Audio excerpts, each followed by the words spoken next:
अगर आप diabetic patient हैं या आपकी फैमिली में कोई डायबिटिक पेशेंट है तो ये वीडियो लाजमी देखें और अपने डायबिटिक पेशेंट के साथ इसको शेयर भी करें। इसमें मैं आपको बताने की कोशिश करूंगा कि इंसुलिन रेजिस्टेंस क्या होती है।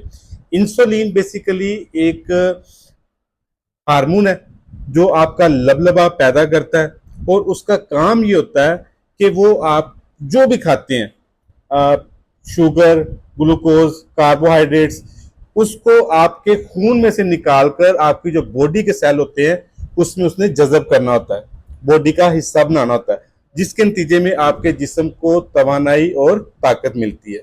अब मसला कहां पर आता है? मसला तब पैदा होता है जब वो इंसुलिन बनना बंद हो जाती है, कम हो जाती है, और नतीजतन वो जो ग्लूकोज, कार्बोहाइड्रेट्स या शुगर वो आपके खून में तैरती रहती है, वो आपके जिस्म का, आपके बॉडी सेल का हिस्सा नहीं बन पाती। नतीजतन आपका जिस्म शीरा बन जाता है, मीठा हो जाता है, और इसको डायबिटिक कहते हैं, शुगर कहते हैं।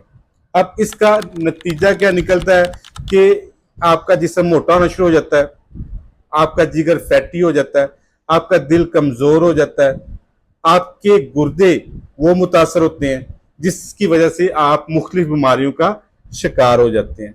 अब इससे बचने का तरीका क्या है? आपके जिस्म ने इंसुलिन बनानी कम कर दी है। अब इसके लिए जरूरी है कि आप उतनी कार्बोहाइड्रेट्स लें, उतनी शुगर लें जितनी आपके जिस्म की सकत है उसको जज़ब करने की।